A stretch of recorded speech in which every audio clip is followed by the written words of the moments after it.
સમાચાર નવસારીથી નવસારીમાં ભાજપનો આંતરિક વિખવાદ વિજયોત્સવમાં પણ દેખાયો છે। મહામંત્રીના પદ માટે શરૂ થયેલી નારાજગી વિજયોત્સવમાં પણ દેખાઈ અને ભાજપના વિજયોત્સવમાં જલાલપોરના ધારાસભ્ય આરસી પટેલ ગેરહાજર રહ્યા। જિલ્લાના સંગઠન મહામંત્રીના પદની ધારાસભ્યએ માગણી કરી હતી અને આરસી પટેલનો જિલ્લા સંગઠનના ભૂરાલાલ શાહ સાથે વિવાદ થયો હતો। મહામંત્રીનું પદ ન અપાતા ધારાસભ્ય આરસી પટેલ વિજયોત્સવથી दूर रहा।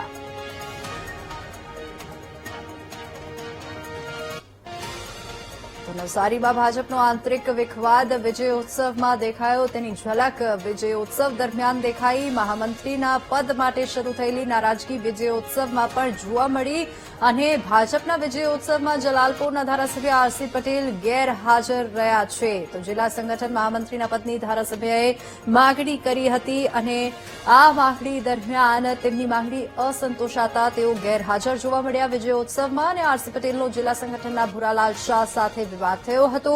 આ સાથે જ મહામંત્રીનું પદ ન અપાતા ધારાસભ્ય આરસી પટેલ વિજયોત્સવથી દૂર રહ્યા કારણ કે તેઓની માંગણી અસંતોષાતા માગણી પૂર્ણ ન થતા તેઓ ત્યાં ગેરહાજર જોવા મળ્યા હતા।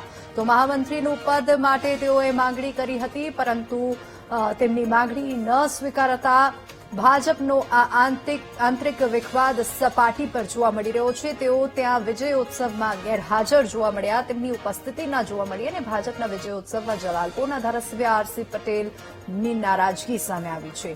જિલ્લા સંગઠન મહામંત્રીના પદની ધારાસભ્યએ માગણી કરી હતી।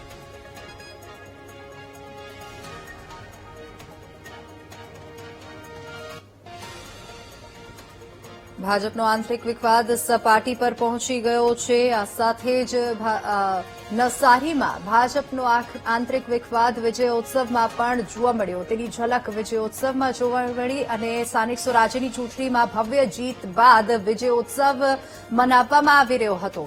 વધુ વિગતો સાથે સંવાદદાતા રાકેશ આપણી સાથે ફોન લાઈન પર જોડાઈ ગયા છે। રાકેશ, નવસારીમાં ભાજપના કાર્યક્રમમાં ધારાસભ્યની ગેરહાજરી જોવા મળી।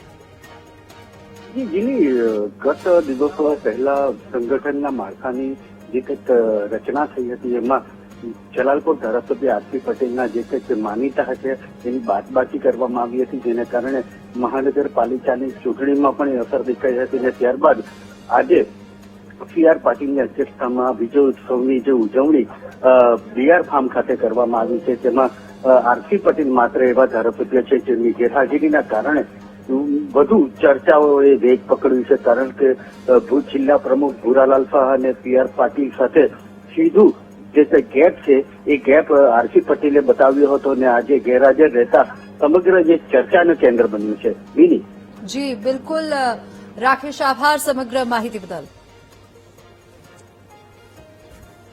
તો નવસારી જિલ્લા ભાજપના વિજયોત્સવમાં જલાલપોરના ધારાસભ્યની સૂચક ગેરહાજરી જોવા મળી અને ભાજપના વિજયોત્સવમાં જલાલપોરના ધારાસભ્ય આરસી પટેલ ગેરહાજર રહ્યા। નવસારીના ભાજપ વિજયોત્સવમાં જલાલપોરના ધારાસભ્ય આરસી પટેલની ગેરહાજરી માત્ર એક કાર્યક્રમની દૂર રહેવાનો મુદ્દો નથી પરંતુ જિલ્લામાં સંગઠનના આંતરિક તણાવને જાહેર કરે છે અને આ સાથે જ મહામંત્રી પદની માંગ સાથે શરૂ થયેલી તેમની નારાજગી હવે ખુલ્લેઆમ દેખાઈ રહી છે।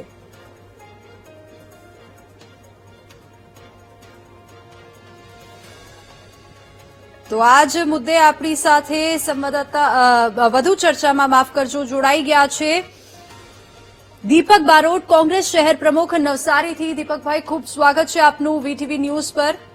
ભાજપના વિજયોત્સવમાં ધારાસભ્યની ગેરહાજરી જોવા મળી, આપ શું કહેશો આના પર? ભારતીય જનતા પાર્ટીની અંદર નવસારી જિલ્લામાં આંતરિક વિખવાદ છેલ્લા ઘણા સમયથી ચાલે છે અને આરસી પટેલ છેલ્લા 30 વર્ષથી ચૂંટાય છે ધારાસભ્ય તરીકે। તેમ છતાં તેમના નજીકના માણસોને સંગઠનમાં તે લોકો પર ચાદર ફેરવવામાં આવી છે, કાપવામાં આવ્યા છે। તે મુદ્દે ચાલેલી લડાઈ એક રિઝલ્ટ સુધી પહોંચી અને આમાં વિજયોત્સવમાં ઘણા એવા લોકો છે કે જેણે ભારતીય જનતા પાર્ટીથી નારાજ હતા પણ આજે વિજય થવાની સાથે એ લોકો એમાં જોડાયા છે, પરંતુ આરસી પટેલનું જે એમનો જે માંગણી છે પોતાની અને નારાજગી છે તે યથાવત છે। તે આગામી સમયમાં 2027માં ભારતીય જનતા પાર્ટીને ચોક્કસ નડશે।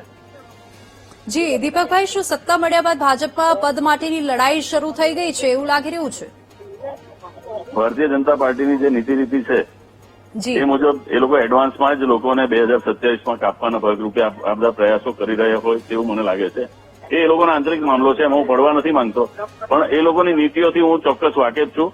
અને 2027માં આરસી પટેલના સ્થાને કોઈ બીજા ચહેરાને એ લોકો અત્યારથી તૈયાર કરી રહ્યા હોય અને આરસી પટેલનું રાજકારણ ખતમ કરવાની જે પ્રક્રિયા શરૂ કરી છે સંગઠનથી લઈ અને ટિકિટોમાં, તે આગામી સમયમાં મુદ્દો બનશે અને ભારતીય જનતા પાર્ટીએ તેનું નુકસાન વેઠવાનું ચોક્કસ આવશે. જી દીપકભાઈ, આપ ચર્ચામાં જોડાયા તે બદલ ખૂબ ખૂબ આભાર.